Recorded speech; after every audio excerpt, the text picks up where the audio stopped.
Book nibbles. Big ideas, small bites. Matthew McConaughey begins Greenlights by explaining how he sees life as a signal system. Green lights telling you to go, red lights saying stop, yellow meaning caution. But his deeper point is that many red and yellow lights eventually turn green if you interpret them properly, if you persist, pivot, or reflect. He calls the book an approach book rather than a pure memoir. He wants not only to tell stories from his life, but to show how he turned those stories into a philosophy, to capture what he calls green lights, affirmations, support, opportunity, and to help readers live in a way that catches more of them. The narrative spans his childhood in rural Texas, the weird family dynamics, the hardships, the career shifts, and the spiritual wrestling, guided by the idea that life gives signals and that your job is to read them, not avoid them. He grows up in Uvalde, Texas, in a household that was turbulent. His parents married and divorced twice, then married each other again. He has two older brothers. His parents run a strict household. Language, discipline, and personal responsibility are deeply emphasized. He recounts memories from a boyhood full of both love and conflict. Discipline, physical punishment, pride, teasing, spiritual tradition. One early story is from 1974, a night when a dinner argument led his father to throw the table. Young Matthew saw both madness and love, tension and energy.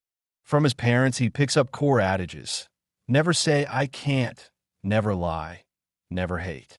These rules formed a kind of internal wiring. He would carry them, test them, push against them, but always return to them. He sees them as early green lights, signals from his upbringing about integrity, speech, and how to own your life.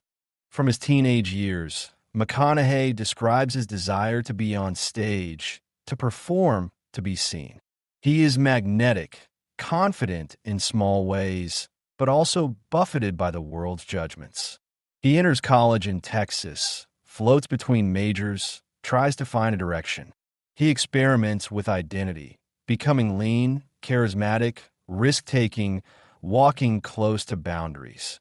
In one scene, he recounts a completed year as a Rotary exchange student in Australia, placed with a family, the Dooleys, who turn out harsh, demanding. That year was a crucible. He had no safety net, no comfort, and it forced him inward.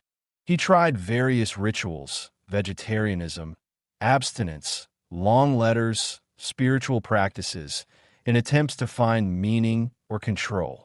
That tension produced a kind of internal dialogue that would stay with him. In that year of exile, he learned that when life forces you to look inside, you discover what you carry, what you value, and where your grit lies.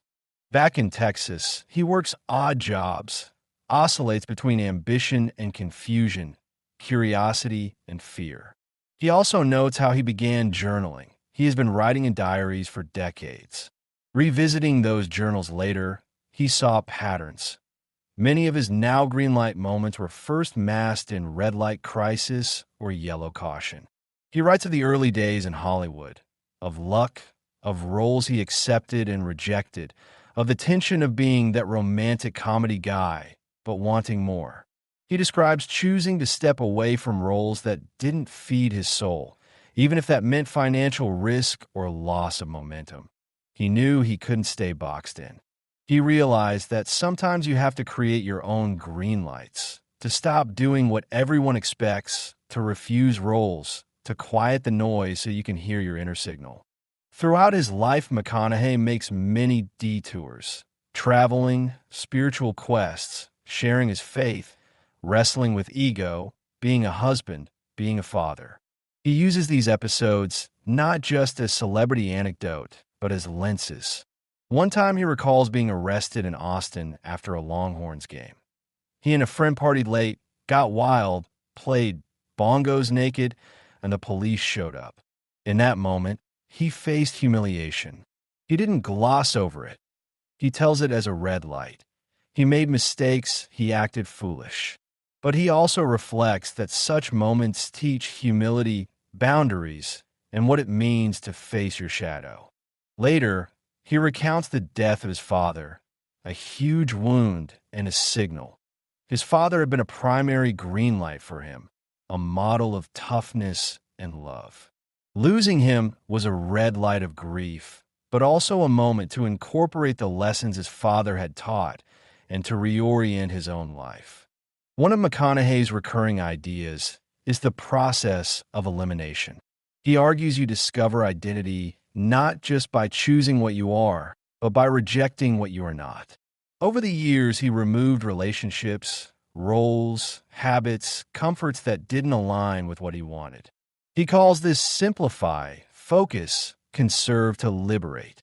If you remove extraneous things that demand energy but don't produce green lights, you free yourself to move forward with clarity. He gives examples: refusing scripts that seem shallow, walking away from projects that dim your signal, clearing clutter from your life so your inner voice can be heard. He also emphasizes that timing matters. Some green lights arrive when the world aligns. Others come only after patience and persistence. Sometimes you have to wait yellow lights out. Sometimes you pivot. Sometimes you push through. He categorizes red and yellow lights by how to respond: persist, pivot, or concede. But he warns, concede should be rare, only when the opportunity reveals it is irrevocable or no longer aligned with your core. Persistence and pivot together form most of the motion. He gives career examples: times when he refused to audition for roles just for money, times he risked dramaturgical experiments, times he stepped away from the limelight to recalibrate. Another major thread is his spiritual and mystical life. McConaughey doesn't present himself as a preacher, but faith runs deep in his narrative.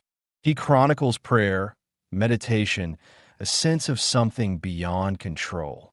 He recounts how signs, moments of uncanny alignment, felt like messages. He writes of dreams, of nights when he felt received or guided. He treats these spiritual signals as part of the system of lights, sometimes invisible, sometimes indirect.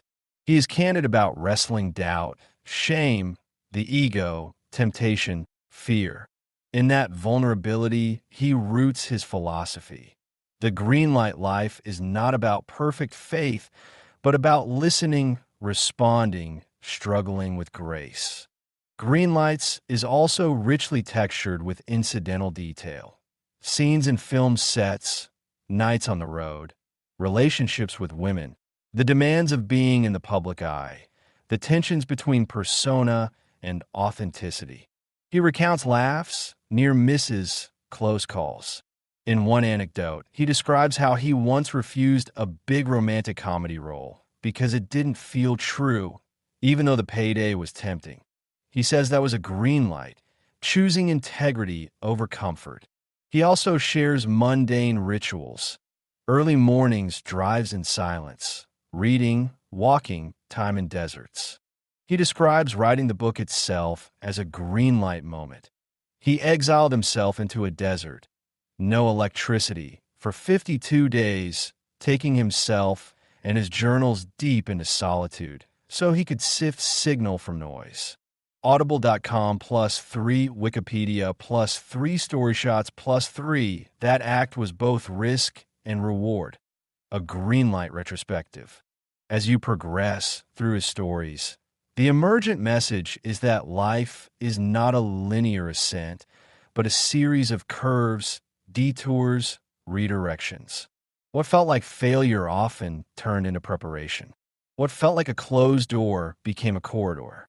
He encourages readers to aim for a kind of readiness. Be tough, be honest with yourself, carry your journal, pay attention. He believes that if you do the work, more green lights will find you, but also that many of them come disguised as adversity. When fallow seasons come, they are part of the lighting system. The delay is part of the message. In the closing chapters, McConaughey reflects on aging, fatherhood, legacy, mortality. He considers what it means to write your own eulogy by how you live now. He says that green lights are not just about achievement, but about alignment with God, self, family, love. He urges readers to own your story, sign your name to your life, and stay present. He ends with humility. He doesn't claim to have figured it all out, but he offers his lights that you might learn from his detours and pay attention to yours. From Greenlights, you can distill a few core practices or tips. Keep a journal or record of your life, so later you can mine pattern and insight. Learn to see adversity not just as block, but as hidden instruction. Practice elimination of what doesn't serve your core direction. Be willing to pivot rather than stubbornly persist down a path that no longer fits. Cultivate solitude and reflection. Time and silence helps you hear signals. Do not overvalue the green light moments. They are part of a system involving stop and warning lights. Lean into spiritual or inner dimensions. Listen, pray, sense, not just act. When opportunities align, respond decisively. Catch green lights before they slip away. Accept that life's system is messy. Some lights misfire, some stops are false alarms, but over time the pattern teaches. In your final framing, aim for integrity, presence, gratitude rather than fame or applause. In the end, Greenlights is less a rose-colored manifesto than a lived philosophy. McConaughey shows us that the signal system of life only works if you engage with it fully, with your doubts, your pain, your leaps, your silence. He doesn't pretend that success is neat. He admits mistakes, cost, loss.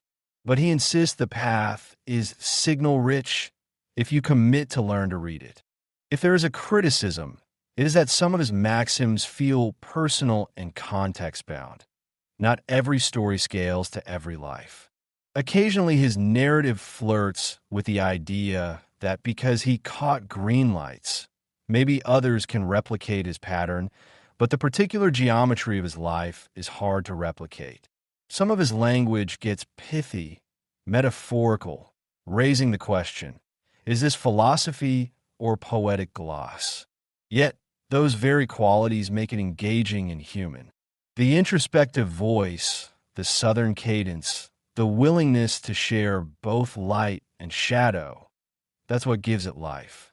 Reading Greenlights leaves you both entertained and uneasy.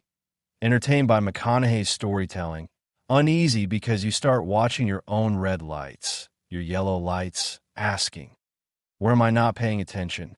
Which signals have I ignored? Which opportunities are disguised in adversity?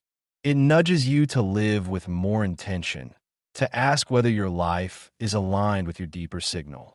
To wrap, Greenlights is a memoir/philosophical experiment in living. It is the story of a man who learned over decades to treat life not as a random series of wins and losses, but as a conversation. He teaches us to cultivate readiness, to endure interruption, to catch green lights, to repurpose red ones. He invites you to be the reader and the interpreter of your own signals, so you might move not just forward, but forward well. And that's it. Greenlights by Matthew McConaughey. Thanks for listening to Book Nibbles. If you enjoyed this bite-sized book, don't forget to subscribe for more quick, insightful summaries. See you in the next nibble.